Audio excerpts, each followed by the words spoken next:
Mukadimah akan kami akhiri. Waktu Rasulullah sallallahu alaihi wasallam menjelang keberangkatan beliau atau kepergian beliau, wafat beliau. Saat itu Rasulullah sallallahu alaihi wasallam merasakan sakit yang sangat. Kedatangan Sayyidat Fatimah Az-Zahra. Dan seperti kebiasaan Rasulullah, kalau kedatangan putri beliau, beliau itu langsung berdiri. Dan beliau lupa bahwasanya beliau itu lagi sakit dan lagi lemah fisik beliau. Sehingga melihat wajah Sayyidat Fatimah Az-Zahra bergegas, Nabi Muhammad ingin berdiri tapi tidak mampu.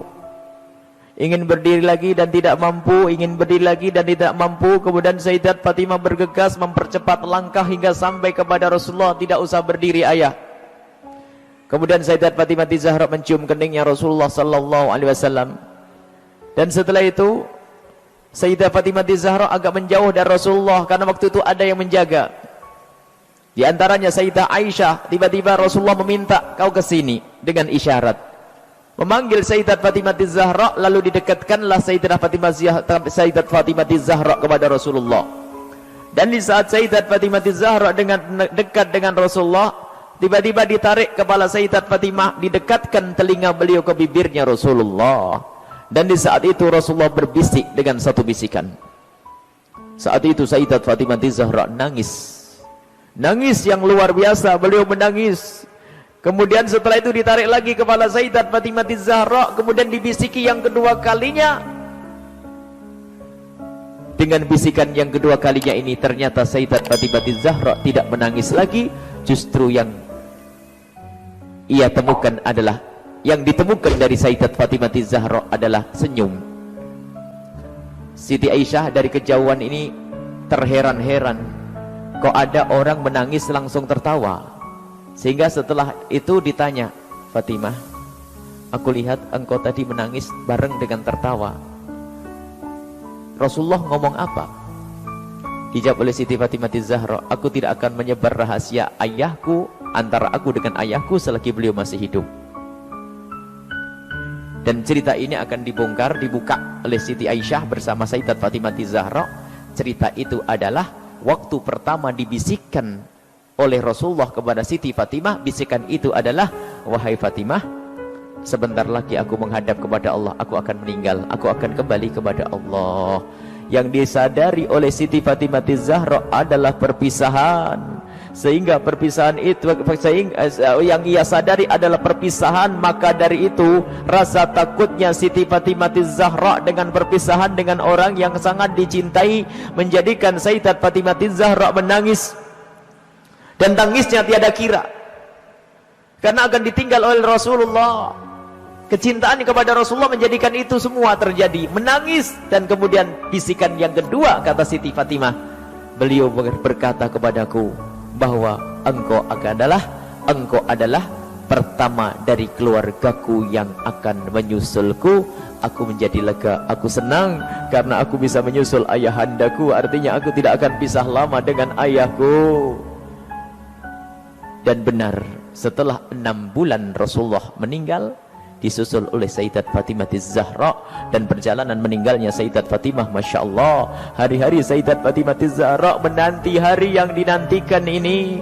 Beliau masih di dunia, tapi seolah-olah sudah tidak di dunia. Yang ada hanya derai air mata dan tangis. Yang ada hanya derai air mata dan tangis kerinduan kepada ayahanda beliau. Terngiang-ngiang di telinganya janji ayahandanya, engkau adalah orang pertama kali yang bakal menyusulku. Tapi hari itu dirasakan lama oleh Sayyidat Fatimah Az-Zahra. Waktu 6 bulan dirasakan lama sekali. Ingin segera bertemu kembali dengan ayahanda beliau. Dan Sayyidat Fatimah Az-Zahra setiap disaksikan oleh Sayyidina Ali dan Asma binti Umayyah adalah dengan derai air mata. Sehingga tertampaklah fisik Sayyidat Fatimah Az-Zahra berubah. Semakin lemah dan semakin lemah. Orang mengatakan Sayyidat Fatimah Az-Zahra sakit, padahal beliau tidak sakit. Itu adalah kerinduan kepada ayahanda beliau. Duduk bersama Sayyidina Ali karramallahu wajhah. Dan di saat duduk dengan Sayyidina Ali, beliau berkata, sepertinya waktuku sudah dekat, wahai suamiku. Dan aku Dijawab Sayyidina Ali, engkau tidak pernah punya kesalahan kepadaku wahai putri Rasulullah. Baiklah wahai suamiku, aku akan berwasiat, tolong jalankan wasiatku. Baik wahai putri Rasulullah, wasiat apa yang harus aku sampaikan?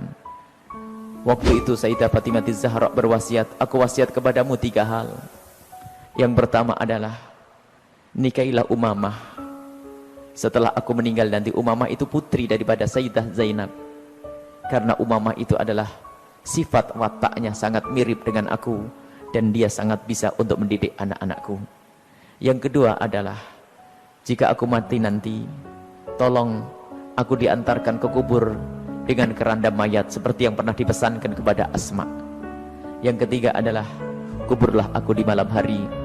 Dan itu semua akan dijalankan oleh Sayyidina Ali bersama Asma binti Umaysh. Kemudian setelah itu, tangis selalu mengiringi perjalanan Sayyidat Fatimah Zahra, duka yang amat dalam. Akan tapi beliau adalah orang yang dididik oleh Rasulullah. Dukanya bukan karena meninggalnya Rasulullah, sudah berubah. Dukanya karena rindu kepada Rasulullah. Semula waktu Nabi Muhammad meninggal, Sayyidat Fatimah Zahra menangis. Menangisnya karena ditinggal oleh Rasulullah. Tapi setelah itu berubah tangis Sayyidat Fatimah Zahra karena ingin bertemu dengan Nabi Muhammad SAW. Dan sudah pada waktu yang sudah sangat dekat, Sayyidat Fatimah Zahra merasakan sakit yang sangat. Tapi sakitnya laki-laki, sakit kerinduan, sehingga berpesan kepada Asma, engkau di luar saja Asma. Hasan Husain di mana? Lagi ke masjid. Baiklah, kau tunggu di luar, aku akan membaca Al-Quran. Kalau sudah nanti engkau tidak bisa mendengar, kalau sudah tidak ada Quran terdengar, itulah waktuku.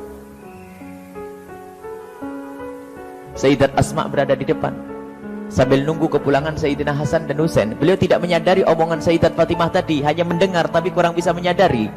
Setelah beberapa waktu tiba-tiba sudah tidak terdengar, baru sadar tadi Siti Fatimah ngomong kalau sudah tidak terdengar suara Al-Quran, berarti waktu itu adalah waktuku. Sayyidat Asma baru sadar, gemeteran beliau masuk ke kamar Sayyidat Fatimah Zahra, dan Sayyidat Fatimah Zahra sudah menyusul Rasulullah sallallahu alaihi wasallam.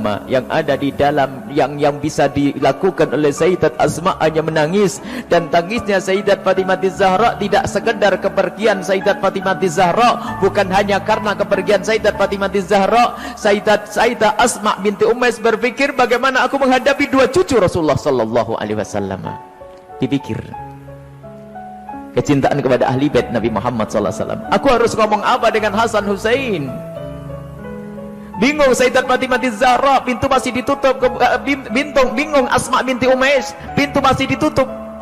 Ditutuplah Sayyidat Fatimah dengan kain, kemudian Sayyidat Asma keluar. Dan di saat Sayyidat Asma keluar, berada di depan pintu, bingung. Dia berusaha menutup, menghapus air matanya, akan tapi tetap saja keluar, menghapus air matanya keluar. Tiba-tiba 2 anak kecil datang dan melihat Asma seperti itu. Sayyidina Hasan dan Husain berhadap-hadapan nih.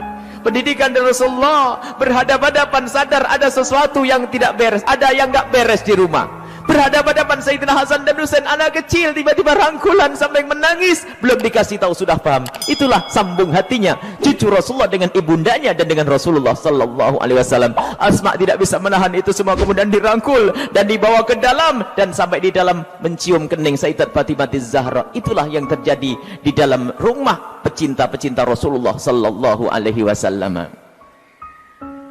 Dan setelah itu Sayyidina Ali datang, yang malah Sayyidina Ali sendiri. Ada riwayat yang tidak benar, Siti Fatimah berpesan agar tidak dimandikan. Itu tidak benar, itu berlebihan. Siti Fatimah, ada yang mengatakan Siti Fatimah meninggal tidak dimandikan karena tidak ingin auratnya dilihat oleh orang. Itu riwayat tidak benar. Siti Fatimah dimandikan, yang memandikan adalah Sayyidina Ali karramallahu wajhah.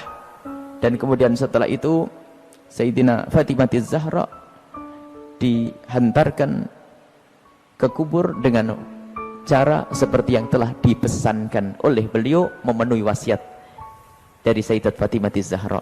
Ini adalah sekelumit daripada yang bisa kita ambil dari putri Rasulullah sallallahu alaihi wasallam. Yang perlu digarisbawahi apa?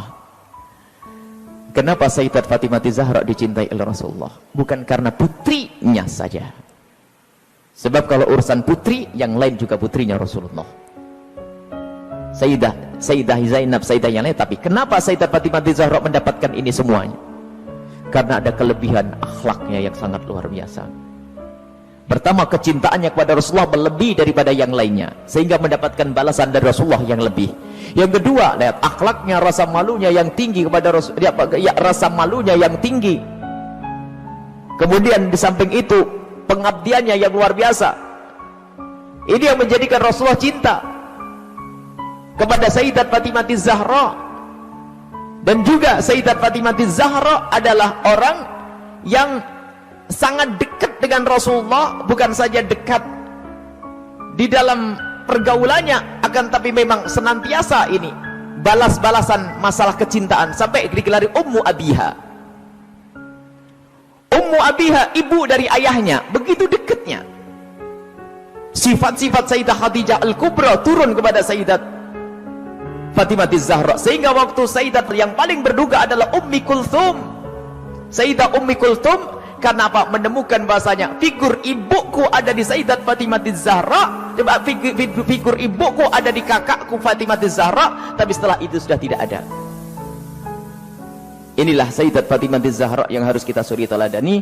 Mari kita semua banyak membaca sejarah tentang Siti Fatimah Zahra, bagaimana pengabdian beliau kepada suami beliau yang Masya Allah luar biasa, kepada Sayyidina Ali tidak pernah merepotkan. Dan kemudian sisi lain, memang itu tugas juga para kaum pria untuk memuliakan wanita. Sayyidina Ali sangat memuliakan istri beliau. Di dalam rumah tangga beliau, Sayyidina Ali sangat menganggap Sayyidat Fatimah Zahra. Bahkan Sayyidina Ali itu tidak pernah mengatakan satu pendapat kecuali pertama, engkau senang atau tidak. Dalam riwayat seperti itu. Subhanallah, suami itu begitu, bukan sok harus begini, aku yang berpendapat.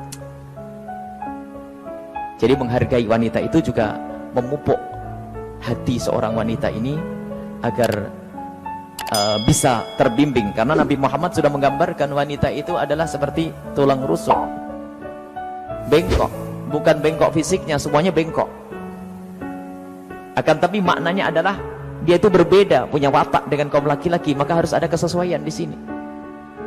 Jadi saling melengkapi. Seorang suami kalau menemukan istrinya keras, harus sabar. Ini adalah pendidikan lain dalam hal ini. Dan kalau kita mencontoh apa yang ada di dalam rumah tangga Sayyidina Ali dengan Sayyidat Fatimah Zahra, luar biasa. Dan di saat Sayyidina Ali dalam peperangan, di saat di rumah, di saat melakukan ibadah, Masya Allah, bagaimana ibadahnya Sayyidina Ali diladeni oleh Sayyidat Fatimah Zahra.